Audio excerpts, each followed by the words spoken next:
Vendredi, veille de Shabbat, le 9 du mois de Tammuz. Donc la veille de Shabbat, Parashat Chukat. Nous allons lire la Parashat de Chukat. Pourquoi je mentionne la Parashat? Parce que le jour d'aujourd'hui, le vendredi de la Parashat de Chukat, ce n'est pas un jour habituel. Quand on regarde le Shulchan Aruch, la halacha, on voit dans le Shulchan Aruch cite dans le Siman Tav Kuf P. D'accord, dans le Siman, donc, 580. Bon, Tav Kuf P. Shulchan Aruch cite c'est vrai que tout le monde sait, et Baruch Hashem, jeûne quand nos sages nous ont demandé. Le jour de Kippour, le 9 Av, le 17 Tammuz, pour le temple. Ça, c'est tout le monde qui doit jeûner, ça tout le monde connaît. Mais il y a des jeûnes qui sont mentionnés, des jours de jeûne mentionnés dans nos sages nous ont mentionnés, entre guillemets en plus. Ça, c'est des personnes de haut niveau qui les font aussi. D'accord, plusieurs jeûnes.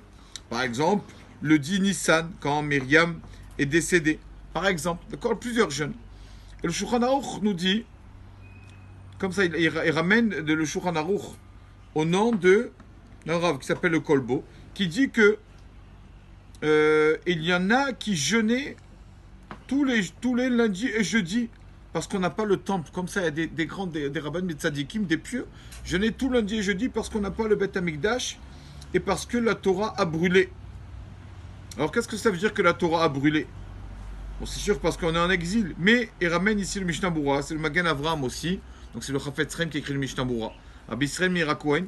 Il ramène quelque chose qui s'est passé le vendredi de la paracha de Chukat en l'année 5004. Où ça s'est passé? Ni plus ni moins en France, à Paris. À Paris, ça s'est passé. Vous savez qu'en France, on a mérité d'avoir beaucoup de tzadikim. Tous les Baalei Tosfot, les petits-fils de Rashi. On a bien sûr Rashi. Rashi, déjà le commentateur de la Torah, qu'on ne peut pas étudier une Gemara sans Rashi, ni la Torah sans Rashi. Les petits-fils de Rashi aussi. Quand Rabbeinu Tam, il y avait Rabbi Moshe Mikotzi, le Smag. D'accord, il y avait Rabbeinu Yechiel de Paris, comme ça on l'appelle. On le voit, son nom, il s'appelle dans la Gemara, Rabbi Yechiel de Paris, comme ça on l'appelle. Tous ces rabbanim-là, on raconte qu'un jour, au temps de Rabbi Yechiel de Paris justement, on raconte qu'un jour il y a une personne qui est allée voir donc le pape en lui disant que le Talmud incite à faire du mal à une personne non juive. Alors que c'est tout le contraire. La Torah nous demande de respecter chaque personne. Jamais la Torah nous incite de faire du mal, à faire du mal. Et donc, quand le pape a entendu ça, on a convoqué le Rav Rabbeinu Yechiel de Paris, on l'a convoqué ce jour-là. On lui a posé des questions, tout ça, et il a répondu à tout. C'est vrai que c'est marqué comme ça dans la Torah? Je dis, pas du tout. C'est marqué comme ça? Non. On a expliqué comme ça. Il leur a répondu à tout. Réponse à tout. Mais quand même, donc ils ont compris qu'il n'y avait rien de mal dans la Torah, Chas Shalom. Mais quand même, un an après, le pape a décrété, ils ont pris 24 charrettes de livres de Gemara. Pas des livres qui étaient écrits, imprimés, des livres qu'on avait écrits. Tout le monde pourrait vraiment écrire, Ktaviat, comment on dit, des manuscrits. On les a brûlés sur la place de Paris. À Paris, sur la place, on a brûlé. D'accord, c'était le vendredi de la paracha de Chukat, comme aujourd'hui le 9 Tammuz. C'est passé comme ça. Et il y a un Rav qui a dit, je vais faire une Shelat Ralon, je vais demander à Hachem, comment ça se fait? Qu'est-ce qui s'est passé? Alors on lui a répondu, ce qu'il a marqué dans la paracha de cette semaine. Qu'est-ce qu'il y a marqué dans la paracha? Il a marqué Zot Chukat à Torah. Le Targum nous dit, Da Gezerat Oraita. C'est un décret d'Akadosh Baruch Hu. Da Gezerat Oraita. On voit dans le Targum en araméen. Ça, c'est un décret de Akadosh Baruch Hu qui s'est passé. Donc, c'est un jour, entre guillemets, triste. D'accord? Et pourquoi? Et c'est le 9 Tammuz, comme cette année. Donc, et notre sage, on dit, on ne le fait pas par rapport à la date, on le fait par rapport au jour. C'était un vendredi, veille de Shabbat. Donc, c'est pour ça que toujours, vendredi, veille de Shabbat, la parachat de Chukat, il y a donc, quand même, il y en a qui jeûnent, il y en a quand même qui mentionnent cette histoire, ce qui s'est passé.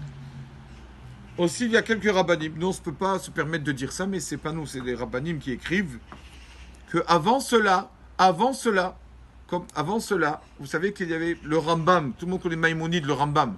C'est que le Rambam, à part que le Rambam était quelqu'un d'érudit en Torah, était une sommité en Torah, il connaissait la médecine, il connaissait tout le Rambam. Le Rambam aussi était un grand philosophe, il connaissait la philosophie. D'accord, il a écrit un livre, Moreh Nevuchim, tout ça. Il y a des rabbinim qui n'étaient pas d'accord avec ce fait d'écrire sur la philosophie. Et donc ça a créé un peu des tensions, tout ça. Il y a des personnes qui ont pris les livres du Rambam, qui les ont mis sur une place à Paris et qui les ont brûlés, les livres de Maïmonide. Des juifs. Parce qu'ils n'étaient pas d'accord qu'ils traitent de philosophie. Et les sages nous disent que sur cette place-là, on a brûlé les livres de Maïmonide, sur cette place-là aussi ont été brûlés les livres de Torah. Voilà. Donc, donc c'est pour ça que voilà, je le mentionne quand même. C'est vrai qu'on ne jeûne pas, d'accord? Parce que surtout parce que c'est un vendredi. En général, nous, le vendredi, on sait qu'on ne rentre pas Shabbat. Pas entrer Shabbat, on ne fait pas entrer Shabbat quand on a jeûné, parce qu'on n'est pas bien. On ne va pas bien accueillir le Shabbat. Le Shabbat, c'est au-dessus de tout. D'accord? C'est pour ça que on ne gêne pas, mais quand même se rappeler l'histoire de nos ancêtres, ce qui s'est passé avec Rabbeinu Yechiel de Paris. On va lire aussi demain la paracha de Chukat, la vache rousse. D'accord, la vache rousse. La Torah nous dit il fallait deux il y a dans la vache rousse deux traits physiques pour la vache rousse pour qu'elle soit cachère. Comment c'est Paradouma, prenez une vache rousse, Asher En Ba Moum, qui n'a pas de